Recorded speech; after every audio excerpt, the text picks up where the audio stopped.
Bem-vindos e bem-vindas, irmãos espíritas e simpatizantes da nossa doutrina. Estamos mais uma vez aqui para um trabalho, de conforto, de preces e de esclarecimentos de alguns temas. Hoje, por exemplo, nós vamos falar sobre a missão social e espiritual, do espiritismo no Brasil, né? E aí, para isso, então, nós vamos utilizar um pouco dos ensinamentos de Ramatiz, né? Então, nós sabemos que tem muitos seguidores, né, do Espiritismo e tudo que são meio sectários, né, com relação a Ramatiz. Mas nós vemos nele, sim, um mestre iniciático, um profeta, né, de profundos conhecimentos, contemporâneo de Kardec em Atlântida e no Egito. Depois nós vamos ver, com uma imensa obra muito mais ligada ao espiritismo e ao espiritualismo, né?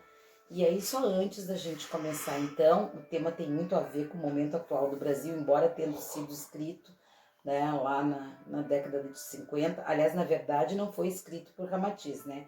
Ramatiz nunca escreveu nada que nem Jesus, né? Ele simplesmente teve os seus seguidores, seus discípulos, né, que reproduziram palestras que ele fazia, né? E ele falou muito sobre o Brasil. Então eu quero, assim, rapidamente hoje expor uma parte dele bem específica sobre o Brasil, né? Guardando as proporções do momento que ele escreveu para o nosso momento de agora, mas com muitas similitudes, né? Mas a gente sempre começa o nosso trabalho num clima de bastante descontração, de paz, né, de tranquilidade, ungidos por essa música, né, e pelo anjo que vai nos acompanhar nos trabalhos de hoje, tá? Então vamos ver qual o anjo que caiu para os nossos trabalhos.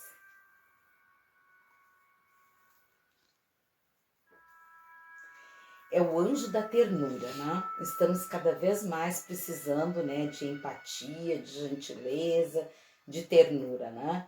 Então o anjo da ternura diz o seguinte: a ternura da brisa sobre a relva, a ternura de um botão que se abre em flor, a mão que encontra o gesto perfeito, o toque que cura, o olhar de pura compreensão sem pedir nada em troca.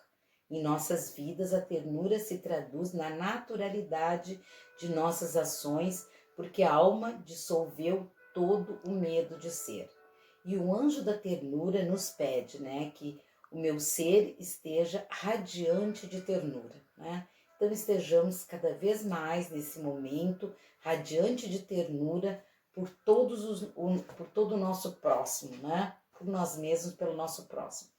Então, mais aqui uma mensagem, né, que diz assim: a obra de Deus está criada e aguarda o nosso reconhecimento e apreciação para que a manifestemos, quer dizer, que o reino de Deus esteja interno em nós, né? Ela é interna e mais real que o mundo externo, porque é ela que projeta e sustenta o que nossos sentidos percebem. Se nossas manifestações não exprimem a beleza e a perfeição das do Criador, em a natureza que nos circunda, é porque ainda estamos aprendendo e há muita coisa equivocada que a invenção dos homens nos incutiu.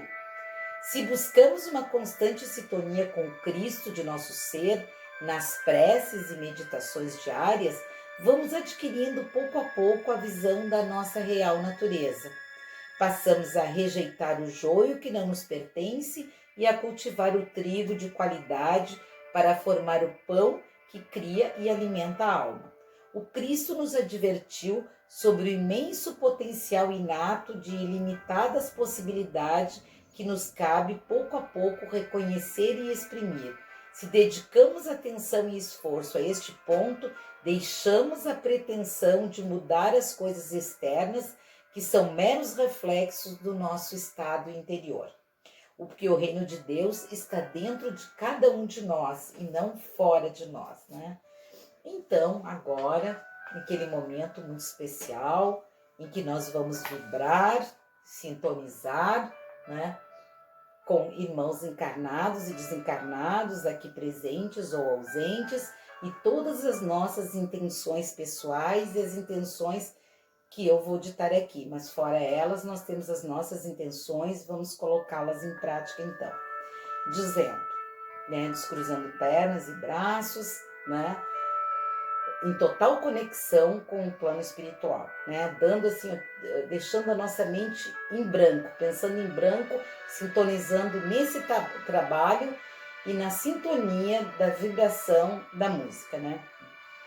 Queridos irmãos, elevemos então os nossos pensamentos em comunhão com as energias do alto, sob a proteção de Deus, de Jesus e dos mentores espirituais, formando uma psicosfera de paz e luz para todos encarnados e desencarnados, aqui presentes e ausentes, sintonizados nas vibrações dessas preces e irradiações.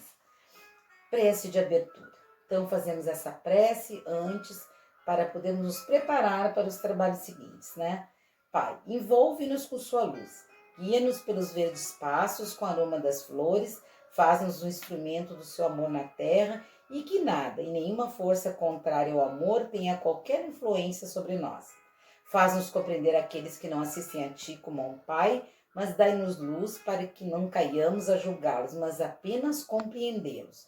Como também devo compreender a mim mesmo nos meus momentos de angústia. Renova minha alma quando estiver cansada e sobrecarregada, impulsionando-a novamente a olhar para Ti. Dá-me força para que eu seja a força daqueles que ainda não Te viram. Dá-me humildade para que eu mesmo saiba o meu lugar neste caminho. Dá-me bondade para que eu seja uma inspiração a quem me olha, servindo-me de espelho a dizer, és tu também essa bondade. Faz-me sentir o calor do seu braço e a ternura dele, confortando-me.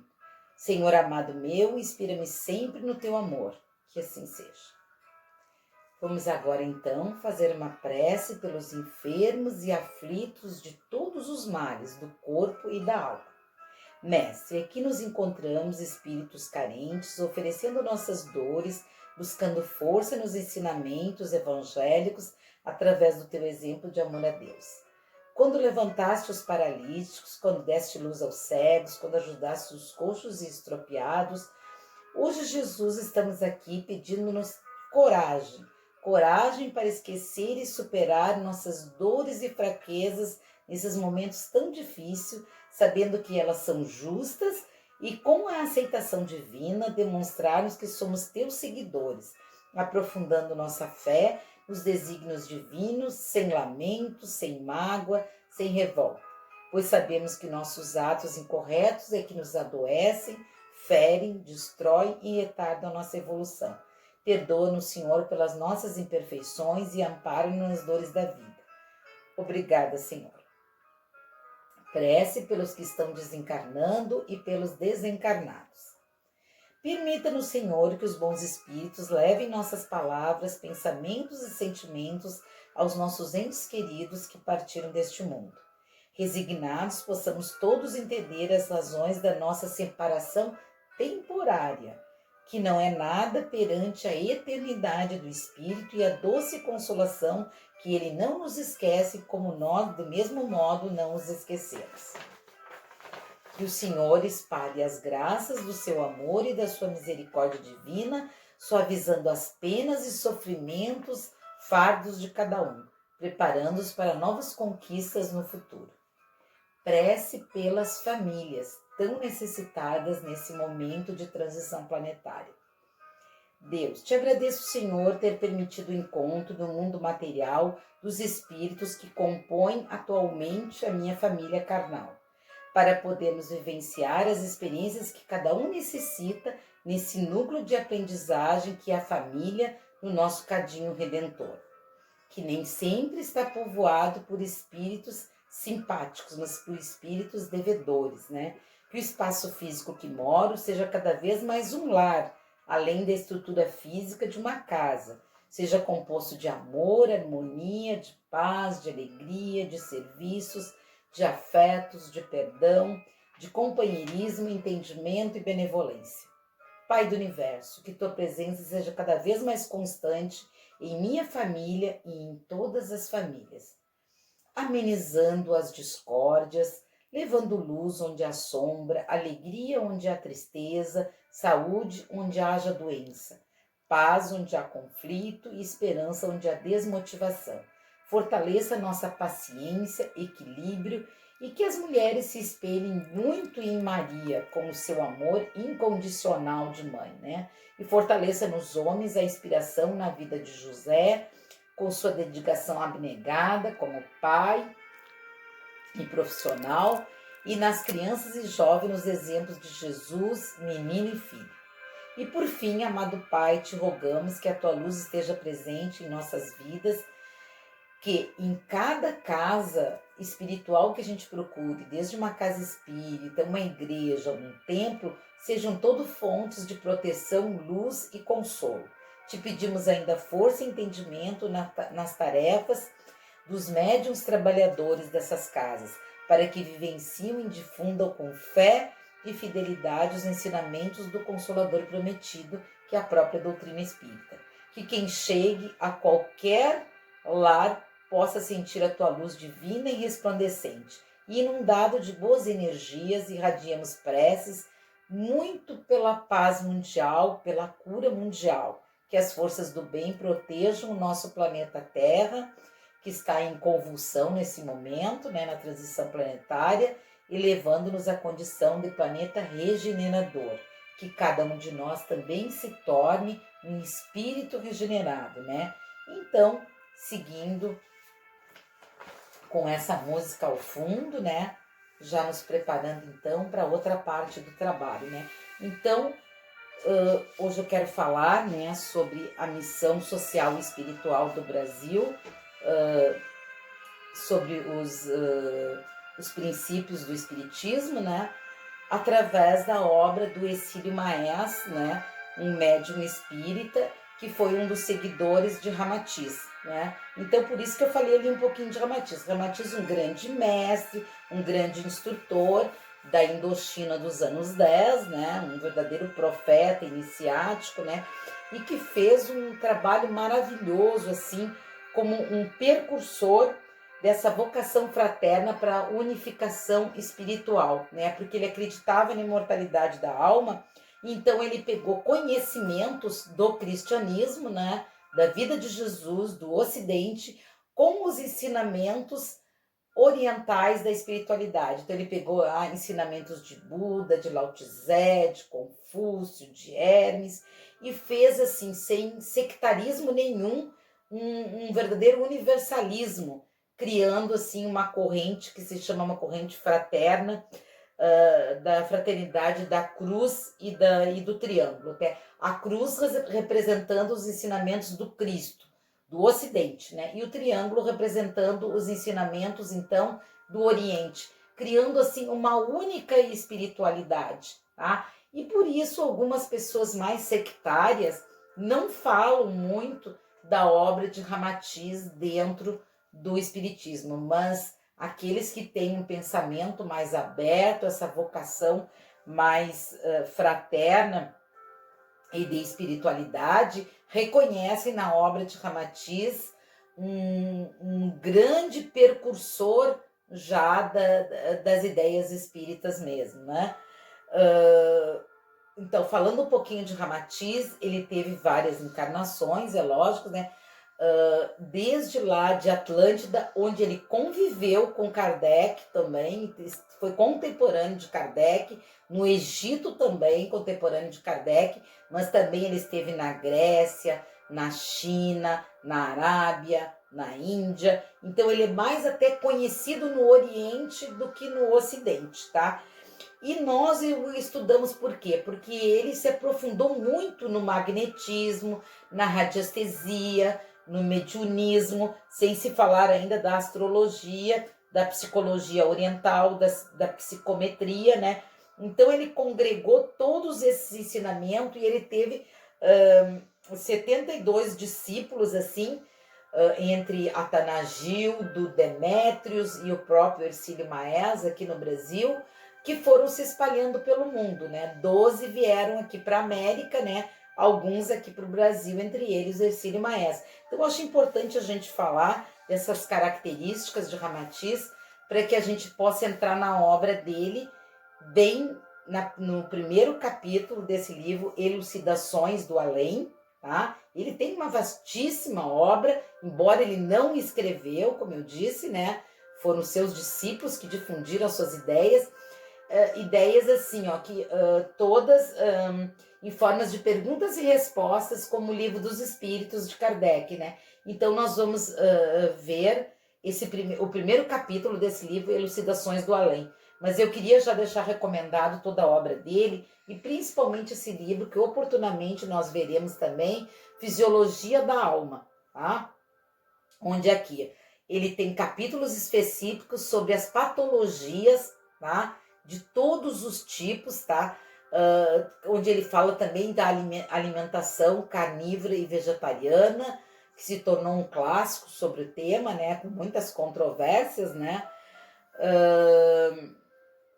E também, então, ele é um precursor dessas ideias do terceiro milênio, né? Ideias mais unificadas, né? Mais universalistas, né?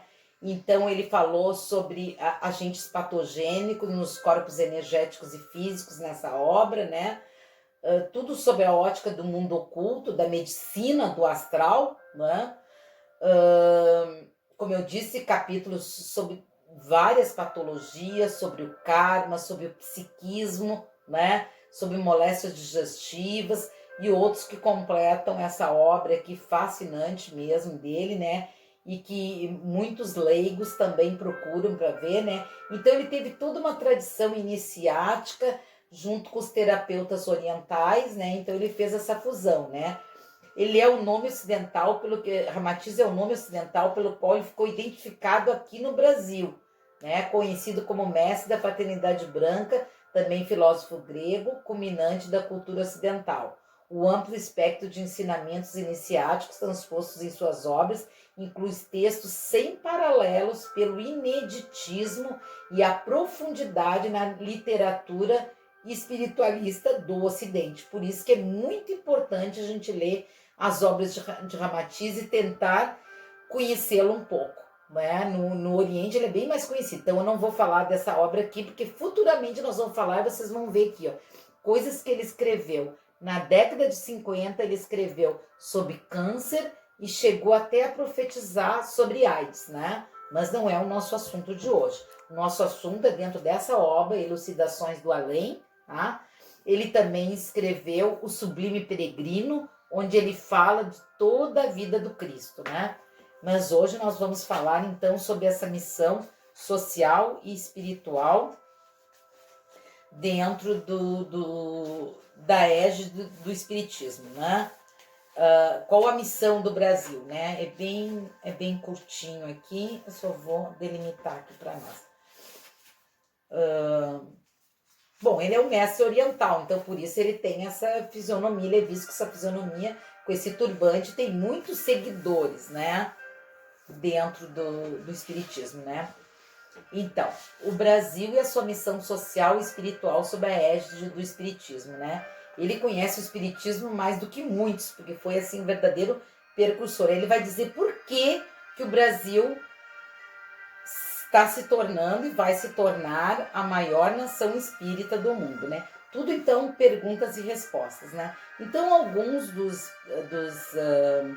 seus seguidores perguntaram para ele assim nessa obra: quase todos os mentores espirituais que falam à Terra são unânimes em afirmar que o Brasil, sendo o país mais espírita do mundo, está fadado a desempenhar no futuro uma alta função moral e espiritual no seio da humanidade. Podereis, Ramatiz, citar alguns fundamentos objetivos que justifiquem semelhante prognóstico? Aí ele responde: efetivamente, à medida que o povo brasileiro se espiritualizar, assimilando conscientemente o racionalismo do processo reencarnacionista, ou seja, a grandeza e amplitude moral das vidas sucessivas que transformam o homem perfeito de hoje no anjo futuro, o Brasil fará jus a receber novos acréscimos do alto, que o habilitarão a ser não somente o celeiro material do mundo, mas também o farol moral e espiritual da humanidade. Já existe real fundamento para tais prognósticos, diz Ramatiz, Pois enquanto nos outros países, isso ele escreveu lá nos anos 50, né? Pois enquanto nos outros países o espiritismo é cultuado, subordinando-se a um academicismo, sabe? De pura experimentação científica dos fenômenos, né? Os brasileiros, pelo seu sentimento fraterno de teor espiritual, acolheram de modo efusivo, abrindo-lhe as portas com satisfação e alegria, de modo que as próprias raças imigradas não se retraíssem à influência reformadora da doutrina espírita.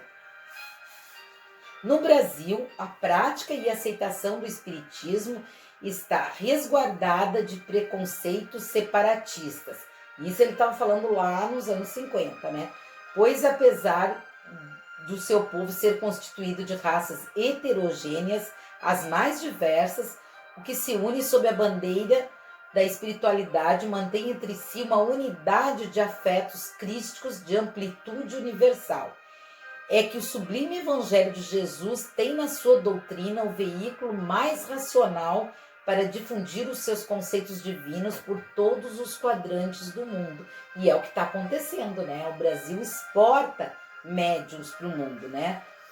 Doutrina espírita, né? Cimentada nos princípios sadios do também, como ele vinha carregando consigo, do próprio espiritualismo oriental, que antecede o espiritismo, né? Milenário, e que foi codificada em uma linguagem acessível a todos os cidadãos da humanidade.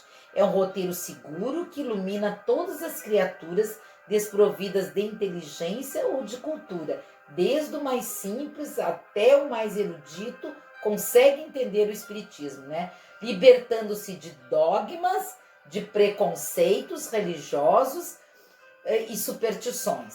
Além disso, o espiritismo não exige que seus adeptos fujam do mundo profano, onde Deus também está, pois as múltiplas estradas da vida das coletividades são abençoadas escolas de educação e reajustamento fraterno entre todas as criaturas. Na segunda pergunta que os seus seguidores fazem, dizem assim: mas existem, porventura, alguns atributos etogênicos ou virtudes relevantes no povo brasileiro que qualifiquem o Brasil como digno e escolhido para vir a ser o maior líder social e espiritual ante a humanidade?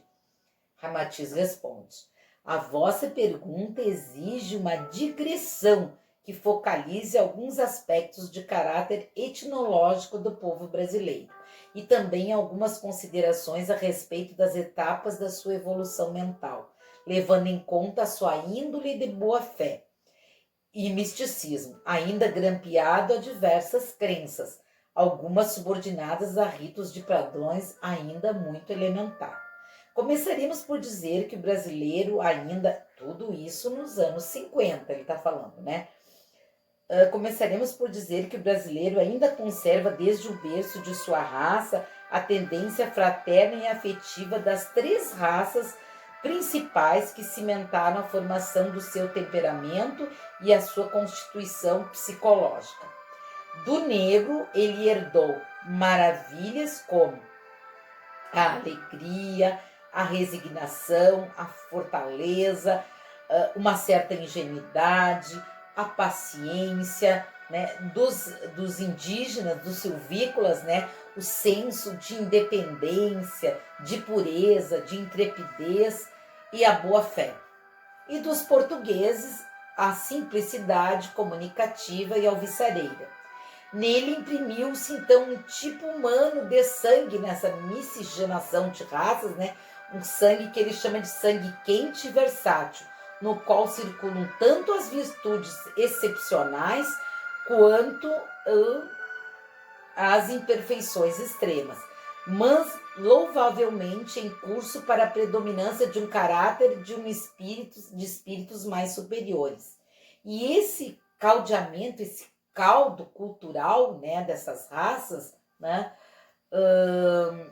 heterogêneas, essa mistura, né, que poderia sacrificar a qualidade dos seus caráteres originais, terminou por avivar o psiquismo do brasileiro, despertando-lhe uma agudeza espiritual incomum, em condição de sintonizá-lo facilmente a vida do mundo oculto. Consolida-se então uma raça possuidora de diversos valores éticos de natureza espiritual benfeitora e que o espiritismo cada vez mais radicado no Brasil vai catalisando pouco a pouco para os grandes desideratos da fraternidade entre os povos da terra. Vocês vejam os indígenas, os silvícolas, uma raça totalmente espiritualizada, né? É o deus da chuva, é o deus do trovão, é a deusa da terra, né? Os negros, né, com todos a crença nos seus orixás também, né? E mais as crenças católicas e evangélicas que vieram com os portugueses, né? Então, uma nova pergunta que fazem os seus seguidores. Contudo, não conseguimos admitir a ocorrência de fatos, né, pelo ceticismo deles, né, que venham a credenciar o Brasil no sentido dele vir a ser o maior país espiritual ante a humanidade. Podereis referir, Ramatiz, alguns motivos relevantes e convincentes que nos induzam a aceitar como lógico e possível a realização de semelhante acontecimento? Ele responde: estais vivendo isso nos anos 50, né? Mas guardando as proporções para agora, né? Estais vivendo uma época em que os acontecimentos se precipitam e são chegados os tempos em que surgirão novos fatos enquadrados na promessa do enviado divino, quando ele disse: conhecereis a verdade e a verdade vos libertará. Olha como ele seguia o Cristo, né? Ora, entre as verdades que vão ser conhecidas ou reveladas ao mundo, ainda antes do fim do século retrasado que ele estava falando, né?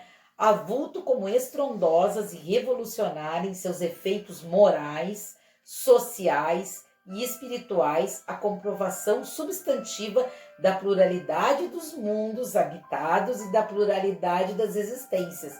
Então, falando, né, que a nossa galáxia, né, já possuía, né, imensos outros mundos que não só a Terra, né, as diversas moradas da casa do Pai e as diversas existências pelas quais nós temos que passar, né, as diversas encarnações. Quanto à pluralidade dos mundos, será comprovado, diz Ramatiz, pelas comunicações interplanetárias, né?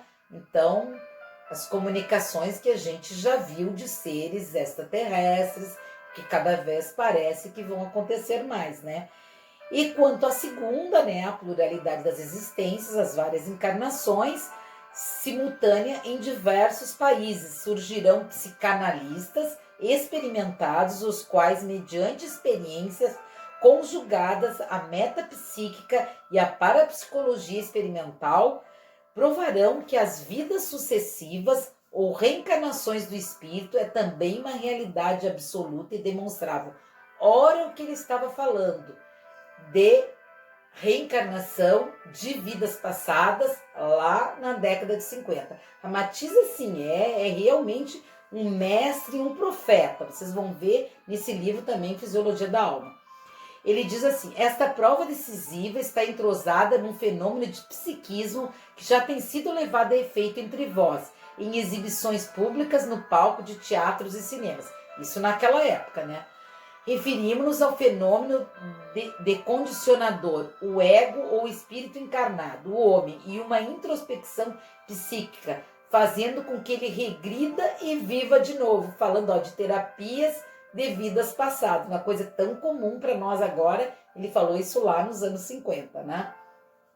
E os diversos estágios de sua vida e idade, num descenso vibratório que, mediante uma espécie de revelação das chapas fotografadas na tela da sua memória, faculta-lhe expor e retornar a viver com absoluto realismo as emoções de cenas e quadros vividos pelo espírito durante a sua vida atual, indo até os pormenores da sua própria meninice. Olha só ele falando isso nos anos 50, né? Só os seus grandes seguidores para poder acreditar nisso, né? Nas terapias de vidas passadas, em reencarnação, né? Nas múltiplas existências, nos múltiplos planetas da nossa galáxia, né? Coisas que para aquela época, né? Imagina, né? Há quantos anos atrás, né? Era realmente, né? Há 70 anos atrás era realmente muito difícil, né? Acresce ainda que os ditos psicanalistas irão mais além, pois eles conseguirão que o indivíduo, o homem, submergido nesse transe introspectivo, seja levado a regredir até o ponto do espírito encaixar-se na personalidade que foi em uma ou mais de suas existências passadas. Ou seja, será conseguida uma translação, tudo falando de terapia de vidas passadas, né? Do espírito idêntica que se obtém no plano astral quando o espírito, por efeito de uma aguda e profunda requisição mental, consegue emergir ou mergulhar no seu passado e viver. E sua personalidade de vidas anteriores, semelhante à lagarta que despe a sua roupagem de crisálida e surge metamorfoseada em borboleta. Em consequência, tal fenômeno trará à superfície certos fatos e detalhes de outras encarnações de um mesmo espírito, cuja identificação e autenticidade em diversos casos será possível comprovar. Vejam só o que ele falava nos anos 50, né? Anos 40, 50. Por conseguinte, quando esse fenômeno for comprovado e tiver a chancela da ciência oficial ou acadêmica, tratando-se de um fato ou realidade que demonstre a pluralidade das existências, né, proclamadas pelo Espiritismo, este, desde logo, ante o consenso da opinião mundial, se imporá como percursor da nova ordem moral e espiritual, fundamentada no Espiritismo. E como decorrência desse acontecimento ruidoso que abalará a consciência espiritual da humanidade, o Brasil, por ser de fato o país mais espírita do mundo, será chamado a exercer a função de líder da nova marcha moral e espiritual revelada ao mundo por Kardec, nas obras que constituem a edificação da doutrina espírita. O brasileiro é uma criatura, então, segundo Ramatiz, muito sensível, receptiva à influência dos espíritos desencarnados. Um povo, até certo ponto, ingênuo para ele, né? Despreocupado, otimista e resignado. Ainda pouco afeito aos rigorismos científicos e ao dogmatismo acadêmico. Livrou-se de enredar a sua mente no labirinto das concepções transcendentais que tanto atrofiam a intuição. Então, o brasileiro é dado realmente aos fenômenos espirituais, tem uma abertura para isso, né? É certo que ele também se desarvora facilmente sob a ação malfazeja dos espíritos do astral inferior, quando rico ou pobre, sábio ou ignorante, mais vencido pelo desespero, pelo tédio ou pela doença, se deixa escravizar muitas vezes pelo vício, pela sensualidade, pelo jogo vicioso, com graves danos para a sua vida psíquica. Todo mundo sabe disso, né? Já falamos. Todavia, quando ele decide meditar e libertar-se, tudo o Ramatiz que está dizendo, né? Libertar-se de seus equívocos, o brasileiro é um tipo capaz de lograr avançados desideratos do espírito, pois integra-se à prática sincera da caridade e aceita humildemente os ensinamentos de Jesus. Embora seja muitas vezes um pecador renitente, ele, assim que resolve empreender a sua reabilitação espiritual, marcha para a frente, sobrepondo e vencendo os seus recalques inferiores, realmente as suas inferioridades, né? São ainda raros os países em que se empreendam campanhas tão singulares quanto as que se fazem no Brasil, onde os ricos e mesmo os pobres, antecipando-se às próprias obrigações dos administradores públicos que deveriam fazê-la, conjugam seus esforços para obterem campanhas. Olha o que nós estamos vendo agora, né? Alimentos, agasalhos, leite, vestes, remédio e também propiciar a assistência na época, né? Era aos tuberculosos, aos lazarentos, aos favelados, órfãos, às crianças. Agora as pessoas, né, sem empregos e também acometidas pela Covid, né? Velhos, desamparados, e ainda levar a palavra doutrinária de esclarecimento e resignação aos que se encontram presos também nas penitenciárias. Então, apesar da corrupção moral que penetra no mundo todo, a desarticulação social, o desleixo às vezes administrativo, de reflexos às vezes obscuros, projetados na sua mente pelo dogmatismo sectarista, ainda que nós herdamos, né, do clero romano, o Brasil é uma coletividade das mais promissoras à efetivação do programa de confraternização espiritual entre os povos. Então, encerrando, ele vai dizendo aqui: a despeito de suas crises agudas de caráter social, político e econômico, parece que está falando de agora, né? A nação brasileira encaminha-se para consolidar um padrão superior em todos os setores das atividades humanas, além do seu equilíbrio financeiro e econômico já previsto pelo alto. No futuro, o Brasil também proverá a confraternização entre todas as classes de trabalho e a socialização do seu povo, mas sem as lutas sangrentas que em geral provocam o massacre e a separação no conjunto das nações divididas pelos ódios, pela corrupção, pelas ideologias políticas de caráter inquisitorial e sanguinário. Nenhum sistema político do vosso mundo atual está em condições de corresponder integral e ideologicamente às condições morais, ao temperamento psicológico, ao cosmopolismo, à natureza intuitiva, aos sentimentos fraternos e tolerantes do grandioso povo. Então, a nação brasileira há de ajustar-se social, econômica e politicamente, atendendo aos anseios materiais, psicológicos de todos os povos da terra, porquanto ela significa um dos mais preciosos laboratórios de experimentação fraterna do alto. Há de ser um clima sem violência, sem tiranismo ou extremismos ideológicos, com padrão ético, político, distante de dogmas das imposições religiosas, embora intimamente inspirado pelo Evangelho de Jesus. Então, irmãos, terminando aqui, nós falamos então dessa função social e espiritual do povo brasileiro, como diz também no livro Brasil, Coração do Mundo, Pátria do Evangelho, né? Então, nas palavras de Ramatiz, ele reforça essa ideia do Brasil como a pátria do Evangelho e o disseminador dessa espiritualidade. Então, nesse momento, vamos nos despedindo, agradecendo as correntes espirituais que nos assistiram, ao Anjo da Ternura, a todos os nossos mentores, tá? Obrigada a todos vocês pela atenção, que tenham todos uma boa semana, com muita paz, muita luz, muita harmonia em todos os lares. Que assim seja.